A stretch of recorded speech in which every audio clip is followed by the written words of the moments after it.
It's the dictionary. It's the dictionary. It's the dictionary. It's the dictionary. Dictionary. It's the dictionary. It's the dictionary. Hello, word nerds! Welcome to the dictionary, hosted by me, somebody fancy. My name is Spencer. This is episode F177. Sometimes I'm so tempted to keep that going for a while, but I feel like maybe people don't want to hear that. I don't know. Also, sometimes it's just weird to read the dictionary as a character. Hey, let's talk about the words. The first word is forerunner. Forerunner. Noun from the 13th century. Number one that precedes and indicates the approach of another. The thing that comes first, it's indicating something else is coming, like 1A. A premonitory? I'm trying to think of how to say this. Premonitory or premonitory sign or symptom. I'm trying to think of another form of that word, or maybe I don't know one. Premonitory sign or symptom. Like a premonition. That's the same word we're dealing with. But I don't know how to say premonitory. Is it anyway? It doesn't matter. A premonitory sign or symptom. It's a premonition of a thing. It's like, oh, this thing is coming. You better be aware of that. Number 1B, a skier who runs the course before the start of the race. They're the forerunner. They're running the course. Why do you have skiers go down first? To make sure that there's no loose rocks that are going to start an avalanche? That would be bad. Make sure everything is A-okay with the course. It's good. You can now ski. Have fun, skiers. Number 2, the synonyms are predecessor and ancestor. The people who came before us, the forebears, foremothers, forefathers. All right, synonym time. More synonyms. Forerunner, precursor, harbinger, and herald mean one that goes before or announces the coming of another. Forerunner is applicable to anything that serves as a sign or presage or presage. Presage makes sense, but it could be presage, like preface and preface. I like to say preface, but it's really preface. The example for forerunner is the blockade was the forerunner of war. The blockade came first, and we knew that once they set up the blockade, like in Les Miserables, didn't they put up a blockade? Then they were like, oh, our war's coming. Great, you guys put up a blockade, now we got to deal with war. Precursor applies to a person or thing paving the way for the success or accomplishment of another. I didn't realize that it had such a specific meaning. A precursor is something good is coming for something or somebody, as in 18th century poets like Burns were precursors of the Romantics. We couldn't have the Romantics without Burns. I don't know anything about the poetry, so I don't know who or what they did, other than writing poetry. I know Shel Silverstein and Dr. Seuss. Okay, the next one is up here. It is harbinger. Ooh, I typically hear harbinger of death, harbinger of something bad, so let's see what this says. Harbinger and herald both apply chiefly figuratively to one that proclaims or announces the coming or arrival of a notable event, as in, their early victory was the harbinger of a winning season. Because the team won in the beginning of the season, that meant that they were going to win more, or it didn't mean that they were going to win more. It was just the beginning of them winning more, because it was a notable event, them winning, because they lost all the other times in the past. The herald, this is the other example using the other word, the herald of a new age in medicine. Maybe penicillin was a herald in medicine, a new age in medicine. There's lots of new ages in medicine. maybe bringing other people, other in Western medicine specifically, bringing people in who are not white men into medicine. That would also be a new age. That's a good herald because it's only going to get better when you bring in all these other peoples. All right, I think that's it for Forerunner, and I must make a sound effect, and I have no idea what it's going to be. It's going to be boom. Next is foresaid. Like, those things I said to you, they were very important. You should listen. I said them before I said other things. I foresaid them. Adjective from before the 12th century. This is archaic. And the synonym is aforesaid, with just the letter A at the start. Boom! Next is for sale. I got these socks for sale. No, not that for sale. It's foresail. Noun from the 15th century.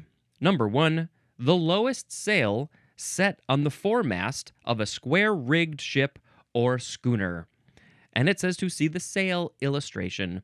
So we've seen sails and boats come up a number of times here in the fore section.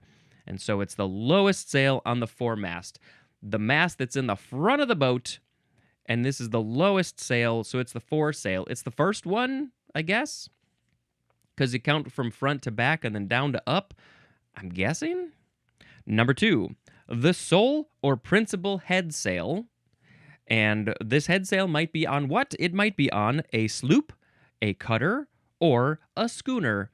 And those are different types of bicycles. No, they're different types of boats, I think. A dinghy? Maybe dinghies don't have sails. I just like to say dinghy. Poof. Next is foresee. This is a verb from before the 12th century. It is just transitive, I think, and it means to see beforehand. That's pretty much it. But the thing that you might be seeing is a development. Ooh, what is this development? Ooh, there's a development happening in the future. I can see it with my eyes, but not my real eyes, my other eyes. And the development is that we have more words coming. Foreseer is a noun. Oh, sometimes I wish I could be a foreseer. Just know what's coming on. But also, you kind of don't want to know what's coming. That's the fun and beauty of life, of just witnessing it as it happens. Yeah. But hey, guess what? We got another set of synonyms. Foresee, foreknow, divine, and anticipate mean to know beforehand. That's it, to know beforehand. Foresee implies nothing about how the knowledge is derived and may apply to ordinary reasoning and experience. Oh, like I'm just using implies nothing about how the knowledge is derived. We don't know how it was derived, but it seems like it's mostly about like, oh, you can just use your normal experience of a situation, the normal information and data that's out there in the world, and you can be like, oh, okay, well, based on all of that, I think this is going to happen, which is honestly something that I think a lot of us could do, but we don't really do. We don't really think about putting all of this information together and using it to extrapolate what's going to happen down the line. And I think about that sometimes. I want to be a little bit better about having that foresight. That's another version of this word.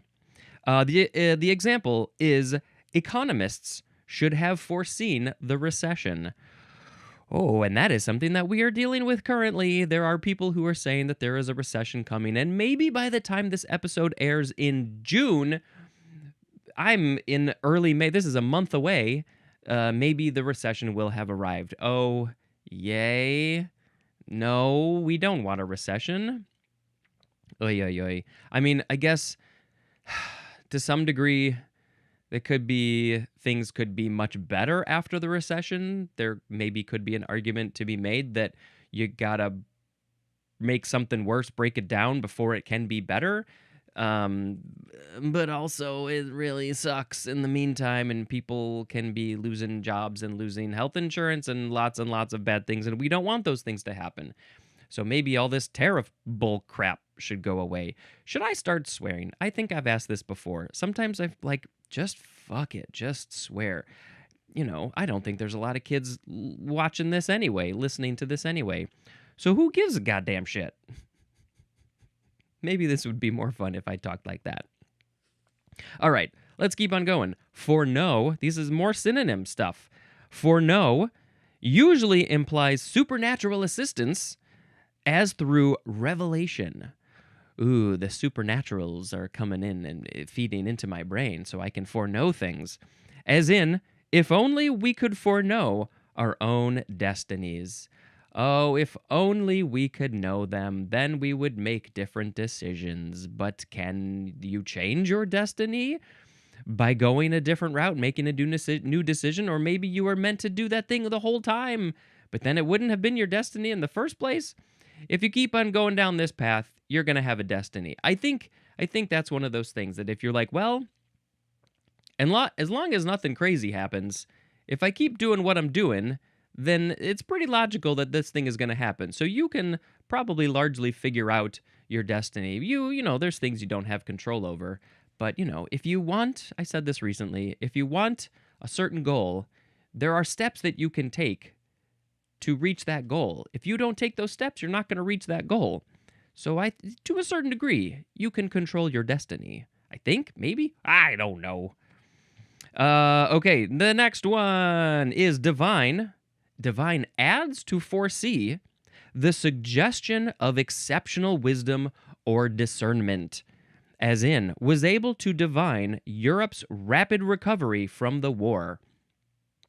So, divine automatically makes me think of another supernatural sort of thing, or a god religion, whatever, but I guess not necessarily. So it adds to foresee the suggestion of exceptional wisdom or discernment. So foresee was all about taking the available information and extrapolating what the future might be. But divine is like, I'm so much smarter than all of you other people who are foreseeing things. I have divine knowledge. I can take all of that stuff and make an even better prediction. Right? Right. That's what it's saying.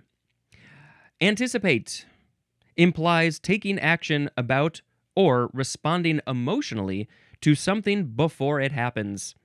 As in, the waiter anticipated our every need. The waiter knew what we wanted. They were like, I'm pretty sure they're going to want some food. So when they sit down, I'm going to give them a menu because I think that's going to be what they want. It's also going to have drinks on there in case they want drinks and no food, or maybe they want both. I'm going to anticipate that. Yeah. Just thinking about, I think this is going to be the future. I have foreseen this, so I will do something now to allow that to happen, to be aware that that's happening, to help that thing along. Anyway. Let's move on to the next word. It's foreseeable. Adjective from 1804. Number 1, being such as may be reasonably anticipated. And this is one of those definitions I do not care for at all. Being such as may be reasonably anticipated, as in foreseeable problems. Something that can be anticipated reasonably. Okay? Yep, I see it. I see it coming. Oh, that car crash, I saw it coming. When all those cars were braking and I wasn't braking, yep, I hit the cars. Number 2, line within the range for which forecasts are possible, as in the foreseeable future. This is a future range that we have information for so we can see it. That future is foreseeable because we have the data. If we choose to look at it, we can figure it out. Foreseeability is a noun. Boom! Next is foreshadow. This is a verb, a transitive verb from 1577, to represent, indicate, or typify beforehand. And the synonym is prefigure. And foreshadower is a noun. But man, I thought there would be more to this definition. because this is such a big thing that is used in literature, stories, movies, anything that is story-based, narrative-based, might have some sort of foreshadow thing in there. If you don't know what it is, I don't think that definition helped. To represent, indicate, or typify beforehand. It's like it sort of gets there. It's mentioning a thing subtly before it happens. And of course, in movies, that's always my go-to because I've never read a book in my life. In movies, sometimes at the beginning of the movie, they will show something, say something. Maybe a musical thing will happen, and it's foreshadowing something that's going to happen later. Ooh, that's a very clever thing that you did there, foreshadowing the candle blowing out. Okay, that was foreshadow. Next is foreshank. Now, I think of shank as getting shanked in jail with a shiv. You shanked me, but you did it before the other guy shanked me, so this was a foreshank. Foreshank, noun from 1924. No, this is a different shank, because it's a noun, it's not a verb. The upper part of the foreleg of cattle. Also, meat cut from this part. So let's see, we had forequarter in the previous episode. That was a meat thing. The upper part of the foreleg. So, you take the cattle, you find its foreleg. The upper part closer to the main part of the body is the foreshank because it's the shank, but it's the foreshank. So is there a back shank? Again, I am not interested in all of these meat things. Okay, moving on to foresheet. Foresheet, noun from 1667. Number one of the sheets of a foresail. I guess they call them the sheets, not the sail. The sail is made up of sheets. The foresail can have multiple sheets. Sheet! Number two is plural. The forward part of an open boat is the foresheets. Foresheets to the wind. Next is foreshock. We had something else that was related, didn't we? There was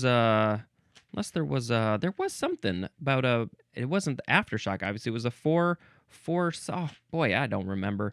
So foreshock is a noun from 1902. Any of the usually minor tremors commonly preceding the principal shock of an earthquake. Maybe foreshock was a synonym for something else, because I definitely remember here reading this. I want to find it, but I'm not able to find it. It's okay. It's fine. I'm scanning all these four words. It's so many four words. Okay, forget it. So, foreshock, yeah, it's the little tremors that come before the big tremors. By the way, just recently, there was a thing going around that they were saying that they were coming out with a new Tremors 8-part series on Netflix. And it turned out that it was fake. Somebody had faked it.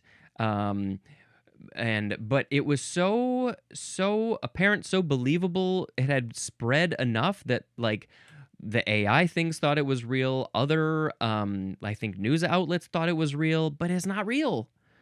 They are talking about doing more Tremors with Kevin Bacon, but this one was fake. And I think I only saw the first Tremors movies, but it's the first one, but it's so good, and I would love to see a sequel to all that. All right, so that was foreshock. I don't know if I've ever been in an earthquake. I do remember I think I was in China for work, and it started vibrating like while I was in bed in my hotel, and I was like, pretty sure that was an earthquake. Not sure, but it seemed likely. It was relatively minor, and then it stopped. Okay, next is foreshore. Foreshore. Let's be friends. Noun from 1764. Number one, a strip of land margining a body of water. The foreshore. So there's the shore, but there's the foreshore. What is the difference between the shore and the foreshore? A strip of land margining a body of water. It's just next to a body of water. Is that not the shore? Is it the shore before the shore? Number 2, the part of a seashore between high water and low water marks. Is that the difference between high tide and low tide? This space. So you got low tide here, and the water. Let's see. This is the water. This is the sand at low shore, and at low tide, and then at high tide, the water goes all the way over here, and then the sand's over here. So is this space here the foreshore, and then after the high tide, where the water doesn't reach, is that the regular shore? Maybe. I don't know. I guess that kind of makes sense. It's like a transition zone. Okay, foreshore. Now we got foreshorten. Transitive verb from 1606. Number 1, to shorten by proportionately contracting in the direction of depth so that an illusion of projection or extension in space is obtained. Now, this is a thing that people are doing when they're drawing, painting figures or something that's supposed to look like it's sort of coming at you, but it's a very hard thing to make look accurate. To shorten by, maybe I'll post a picture of foreshortening on the social media. Maybe an example of something that's not foreshortened and something that is foreshortened. I think I sort of understand the concept, and I've heard this word used a lot in this way, but I don't know if I fully get it. To shorten by proportionately contracting in the direction of depth so that an illusion of projection or extension in space is obtained. So I don't know what the shortening is exactly, but you're making it look like it's sticking out towards you in depth, like that. Yeah. Okay. Number 2 for foreshorten, to make more compact. So you are literally, like if you want to make your foot look like it's sticking out in a drawing, you have to make it look like it's shorter than it is, because that will make it look like it's sticking out? Oh, I don't know. Okay, the synonyms for, let's see. Yeah, to make more compact, the synonyms are abridge and shorten. So this isn't like a drawing thing necessarily. This is just anything that you're compacting. Like this, I'm making myself abridged and shortened. Like that. I'm foreshortening myself. The last word. Foreside. Foreside. Noun from the 14th century. The front side or part. And the synonym is just front. That's it. All right, let's pick a word of the episode. What do you think the word of the episode should be? Well, I think the word of the episode should be one of these words. Forerunner, foresaid, foresail, foresee, foreseeable, foreshadow, foreshank, foresheet, foreshock, foreshore, foreshorten, and foreside. I'm going to pick foreshadow as the word of the episode. Why are we using the word shadow there? It's like a shadow of the thing that's to come? The shadow of the thing to come is the foreshadow. Foreshadow, foreshadowing. That's really foreshadowing and scary. Foreshadow. All right, that's it for that. Let's see. I shall tell you about another movie. That's what I love to be doing, talking about movies all the time. Oh, we just watched a movie last night. What did we watch? I wrote it down. Oh, okay. We watched Repo Man from 1984. This is a very interesting movie. It was honestly a bit slower than we would have liked or were expecting. Apple, because we rented it on Apple, Apple calls it a nonstop action comedy, and it is not nonstop. There are definitely some slow parts. But that being said, I enjoyed the silliness of it. It was much more weird and silly and funny than I was expecting. I hadn't read much about it. I just knew the general concept, but boy, they were like throwing a lot more in there than what the general description says. There's commentary on the state of America in various ways. There's just some really weird, silly lines and characters. The one that made me laugh the most, it's not like it's a spoiler or anything. There were a lot actually throughout the movie. Pretty early on, I was like, "Oh, this is going another direction than I thought." But the one that I liked the best was they were in a hospital, and we watch everything with captions. So thank God, because I would have missed so many funny lines without the captions. They're in the hospital, and over the PA. It says, they mentioned somebody's name. We'll just say it was Paul or whatever. They were like, over the PA, can you please return the scalpel, Paul? And it's just so funny because it's like some guy who worked there stole a scalpel, and they knew he stole the scalpel. And what is he doing with this scalpel? Why? Where? What are you gonna do with it? It's honestly way more entertaining than it. I don't know. Is it appropriately entertaining? Is it exactly what it's trying to be? I don't know. I quite enjoyed the ridiculousness of it. It's one of those that I feel like I could sit and talk about while I'm watching it if I ever had the time to do that again. I've done a couple of those in the past, videos of me talking about movies, and then you can play the movie as we're watching it together. All right, that's going to be the end of this episode. Thank you so much for checking this thing out. Go share it and subscribe and smash that like button. This has been Spencer dispensing information. Goodbye.